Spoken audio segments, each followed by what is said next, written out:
What's up YouTube? What? Yo les gens, c'était RealTM, j'espère que vous allez bien, j'espère que vous êtes confortablement installés dans le bien-être de vous-même parce que c'est important. Bienvenue sur Let's Talk About Movies, les vidéos qui vous tiennent au courant de l'actualité de vos super-héros préférés adaptés en film. Et là...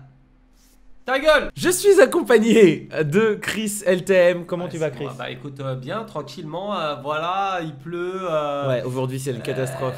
Le temps, voilà, revient malheureusement pour les Parisiens. C'est ça, on retrouve le vrai temps parisien là. Et mais bon, on va pas se plaindre, on n'est pas du tout là pour se plaindre. Au contraire, on a plein de superbes annonces là pour vous. On revient un petit peu sur le format original. Tu te rappelles le format original de LTM avec les news numéro 1, ouais, numéro 2. Oui, le truc à l'époque. Allez, news numéro 1. Ouais, exactement. Après, je parlais et tout, je faisais.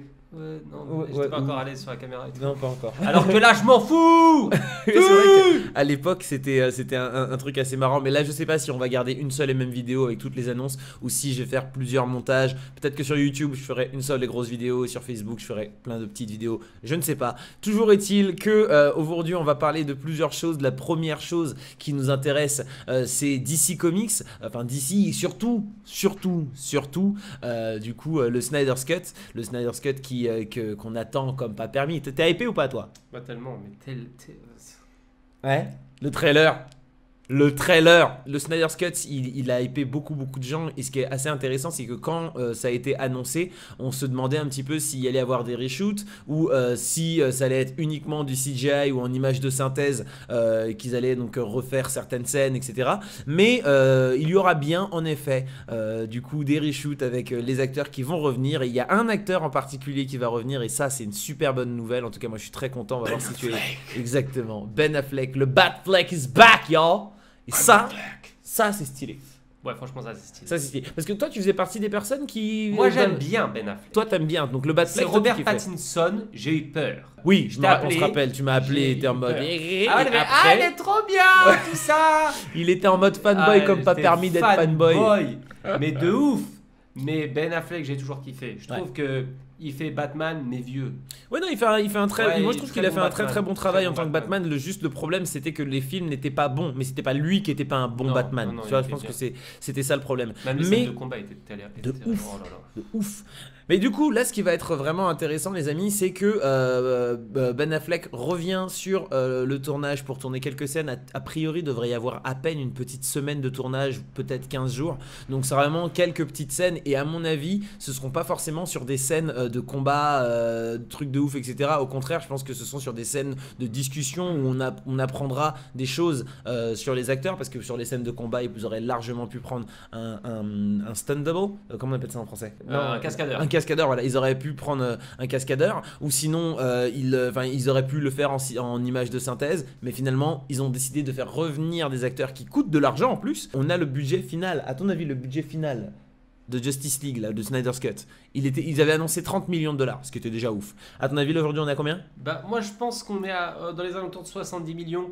Parce que quand on voit enfin pas que les effets spéciaux, mais quand on voit tout ce qui a été rajouté, même avec les acteurs, etc., le fait que l'histoire soit beaucoup plus grande et beaucoup plus intéressante, parce que surtout on parle quand même de la Justice League. On a tous grandi avec la Justice League là sur France 3, je crois que c'était ça là. Ouais, c'était ça. Ouais. C'était terrible. Ouais. Et on n'a malheureusement pas eu un film Justice League intéressant avec Josh Whedon. Enfin, c'était pas... Voilà quoi. Oui, bah justement, on parlera de Joss Whedon justement parce qu'il y a eu énormément de choses qui sont passées. Mais en effet, c'est bien 70 millions de dollars. Pour que vous fassiez une idée, c'est à peu près, enfin un peu moins, mais c'est à peu près le budget pour le Joker. D'accord, tout le film Le Joker c'était 70 millions de dollars, enfin 80 je crois. Mais donc ça c'était le truc. Alors après, le Joker c'est un style qui est totalement différent. On est proche du film un peu indépendant, limite film d'auteur et tout. Donc c'est normal qu'il n'y ait pas forcément un budget extraordinaire dessus. Mais 70 millions pour des reshoots, je trouve ça absolument fou. Je me demande vraiment qu'est-ce qu'ils vont faire, mais ça a l'air d'être ouf. Franchement, c'est même dommage qu'ils ne sortent pas au cinéma.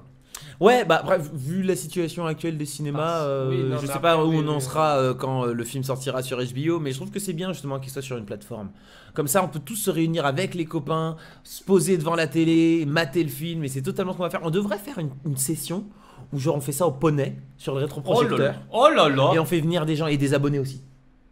Ah mais c'est tellement une bonne idée en fait. Ce serait trop stylé, faut trop qu'on fasse ça, faut qu'on en parle à Stéphane. Et on s'habille tous en super-héros de la Justice League. Je m'habille en Flash, je t'habille en Cyborg parce que t'es noir, quoi. C'est pas raciste, hein, mais il est noir, en plus, il te ressemble un peu quand même. Moi, je m'en fiche. Je m'habillerai en Superman. Il faut quand même savoir un truc, c'est que Henry Cavill et Ezra Miller ne reviennent pas sur le tournage. On les a pas appelés, donc visiblement ce n'est pas nécessaire. Celui qui sera vraiment le plus présent et qui a le plus de sessions de tournage, c'est l'acteur qui interprète Cyborg, et j'ai complètement oublié son nom. Ray Fisher, purée. Bah oui, Fisher Price. Bah bien sûr. Ray Fisher. Quoi? Non, bah, c'est nul. Vas-y. Ray Fisher, franchement. Fisher, c'est un fish, c'est un poisson. Bah ouais. La raie, c'est un poisson. Ray Fisher. C'est cadeau. Ou sinon la raie du fish, donc la raie du poisson. J'arrête. Et pourquoi je rigole à ces blagues nulles comme ça en plus? C'est nul. Oui, c'est totalement nul. Bref, alors, nous étions en train de dire, avant qu'ils nous interrompent pour des... Ray Fisher, exactement. Ray Fisher, donc, qui apparemment sera la personne, l'acteur qui aura le plus de scènes à retourner, parce que le film Justice League version Zack Snyder doit beaucoup plus se concentrer sur lui, qui apparemment doit être vraiment la pièce maîtresse de ce film, et beaucoup de choses vont se passer autour de lui et autour du développement de son personnage, ce qu'on n'avait pas du tout dans la version Joss Whedon. Mais surtout que c'est un des personnages les plus importants. Bah oui. Mais c'est un peu le mec qui peut... Enfin... faire des passages spatio-temporels. Oui, ça, même. Déjà ça, mais puis surtout le fait qu'il est créé d'une des Mother Box, donc forcément. Et on sait pas là dans Justice League, il a une connexion, ils ont skippé totalement ça, et là justement dans la version de Snyder, on va beaucoup plus se concentrer. On voit d'ailleurs dans le trailer, hein, je ne sais pas si vous avez vu le trailer, mais si vous n'avez pas vu le trailer du Snyder's Cut, voilà, mes pauses. Vous voyez qu'il se passe quelque chose avec le père de Cyborg, de Mr. Stone. Donc il se passe quelque chose là. Donc voilà, tous ces éléments sont des choses qu'on a vraiment envie de voir, et tout ça, bah, ça va coûter 70 millions de dollars, mine de rien. Eh ouais, mine de rien, mine de crayon, c'est pas mal, hein. On sent que Ray Fisher doit être très content d'avoir une plus grande place dans ce film, surtout que Ray Fisher est dans la tourmente. Eh oui, mais d'ailleurs c'est pas que lui qui est dans la tourmente, c'est tout DC et tout Warner qui est un peu dans la tourmente en ce moment à cause de l'investigation autour de Joss Whedon. T'es au courant de cette histoire? Non, moi j'étais pas du tout au courant. C'est un truc de fou.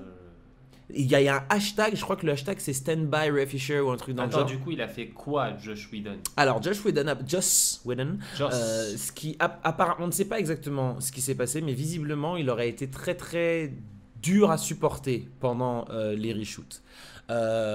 Apparemment il était un peu agressif, apparemment il a eu des mots très très durs avec le cast et le crew, apparemment c'était un peu compliqué, et il y a donc Ray Fisher qui de base pendant le Comic-Con, quand il est censé faire l'interview avec le panel, blablabla, tout le monde est content, tout le monde dit que c'est trop cool, à ce moment là lui il dit ouais, on est très content d'avoir eu Joss Whedon, et plus tard quand le Snyder's Cut a été annoncé, il a fini par dire ok, je retire tout ce que j'ai dit sur Joss Whedon, c'est vraiment sale type, et ce qui s'est passé pendant le tournage ne devrait arriver dans aucun tournage, blablabla. Enfin bref, c'est ultra dur ce qu'il disait à l'encontre de Joss Whedon.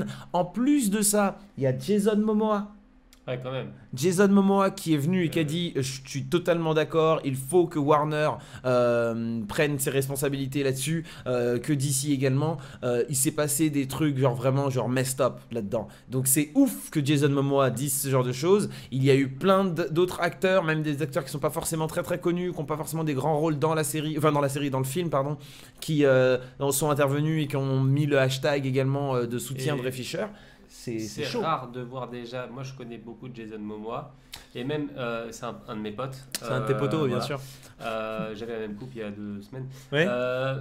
Il faut savoir que Jason Momoa, il s'énerve jamais. Enfin, c'est pas un gars qui s'énerve, c'est clair. On dirait, hein, parce qu'il pourrait casser des gueules. C'est un calme, c'est un nounours. Mais c'est un nounours, c'est un mec zen. Alors pour que là, Joss Whedon l'énerve à ce point pour faire carrément des hashtags, déjà que le film, il était nul. Il était pas nul, aucun film n'est nul. Non, il était claqué au sol. Il y avait le sol, il était claqué au sol. Faut arrêter de mentir. À un moment donné, il faut dire la vérité. Allez voir Justice League, on était là. Non. Je suis désolé. Il était pas extraordinaire. C'était pas le meilleur film que j'ai vu, ça c'est sûr. Mais on peut pas dire qu'un film est nul. Il y a trop de personnes qui ont travaillé dessus pour dire que c'est nul. Nul, ça veut dire 0. Oui, ça veut dire 0 pour tout le monde. Je dirais 0 pour la tête à Joss Whedon. Ouais, non, mais c'est vrai Ça que Joss Whedon, là, c'était un peu compliqué. Et d'ailleurs, dans cette période, dans cette période d'un petit peu de tourmente, comme je disais tout à l'heure, eh ben, il y a même des personnes qui ont travaillé sur la série Buffy, parce que c'est quand même lui qui a quand même ramené Buffy à l'époque. Il y a des personnes qui travaillaient avec lui sur Buffy qui ont dit qu'apparemment, en effet, il était insupportable, que travailler avec lui était une des pires expériences qu'ils aient vécues. Enfin bref, voilà, il y a de la tourmente autour de Joss Whedon. Là, c'est un petit peu compliqué. J'ai l'impression qu'on est encore face à un génie incompris. Tant qu'il n'y a pas d'histoire de viol ou quoi, ça va. Genre, si c'est juste, bon, bah, il était relou, il était chiant. Il y a plein de réalisateurs qui sont chiants. Hein. Moi, j'ai entendu dire que Christopher Nolan, c'était pas le gars le plus sympathique avec qui travailler. Ouais, donc, mais il fait des bons films. Oui, voilà. Oui, bah, Joss Whedon, il a quand même fait des trucs assez extraordinaires. Hein. Bah, les derniers en date sont quand même les Avengers.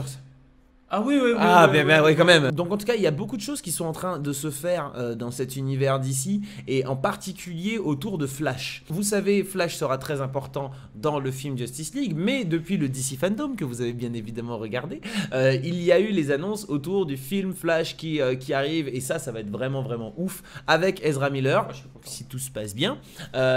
Et surtout, ce film Flashpoint, pas Flashpoint, on sait que Michael Keaton est censé être dedans. Michael Keaton qui était un des premiers Batman quand même, qui doit être présent. On sait peut-être en effet que le petit Ben Affleck pourrait revenir pour une scène ou deux, genre dans des histoires de paradoxes et tout, ça pourrait être cool, parce qu'il y a quand même 3 Batman en ce moment, quoi. Il y a du coup Robert Pattinson, Ben Affleck et Michael Keaton.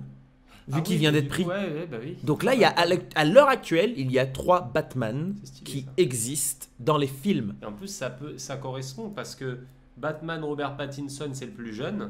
Ensuite, il y a le moyen, enfin un peu adulte. Carrément adulte. Carrément adulte. Ben Affleck. Et Keaton, Batman, qui est du coup le Old One, un petit peu à la Batman future. Voilà, c'est ce que j'allais dire, Batman Beyond. Moi, il me fait penser à lui. Donc ça, pour le coup, ça peut être vraiment intéressant parce qu'il y a des possibilités, il y a un champ de possibilités qui vient de s'ouvrir qui est absolument énorme, en particulier avec un film Flashpoint, avec tous ces paradoxes, le multivers, avec un Flash qui pourrait se balader et rencontrer à la fois Robert Pattinson, Ben Affleck et puis Michael Keaton. Et déjà qu'on a déjà vu Flash qui a rencontré le Flash de la série. Exactement, Grant Gustin. Ça m'a fait tellement bizarre. Ouais, c'était dans Crisis on Infinite Earth. Et c'était Infinite Earth. Ouais, Infinite Earth. C'était vraiment. Tu te dis que carrément, il a intégré la série, quoi. C'est un truc de malade. Pour une micro-scène, mais c'est déjà ça. C'est déjà ça. Donc, ça peut être vraiment, vraiment intéressant. Il se passe des choses autour de Flash et je pense que c'est un personnage qu'il va falloir regarder de très, très près parce que si on n'est pas vraiment attentif, on risque de rater des choses. Donc voilà, je pense qu'on a fait le tour en tout cas pour cette histoire de Justice League. Il y a encore d'autres choses dont j'aimerais parler là avec Chris là tout de suite, mais ce sera dans une vidéo qui sortira demain. Ce sera une vidéo qui parlera de CW et en particulier de toutes ces séries et aussi de HBO parce qu'il y a de nouvelles séries qui arrivent autour de DC. Je pense que vous n'êtes pas prêts. Et il y a eu un sacré ménage dans CW. Oui, il y a eu un ménage monstrueux, donc on va parler un petit peu de tout ça, les nouvelles séries qui arrivent. Soyez vraiment au rendez-vous, donc ça sera demain directement sur ma page ou sur ma chaîne YouTube Terry LTM. Je compte sur vous. N'oubliez pas d'aller suivre le Chris sur ses réseaux, sa page Facebook et son compte Instagram Chris LTM. On se retrouve très bientôt. D'ici là, regardez de bons films. Je dis pas je dis juste regardez de bons films et mange ça avec tes yeux. Et mange ça avec tes yeux. Accroche-toi et mange ça avec tes yeux. Accroche-toi à ton Non, c'était juste accroche-toi et mange ça avec tes yeux. Accroche-toi à quoi? Juste accroche-toi à toi.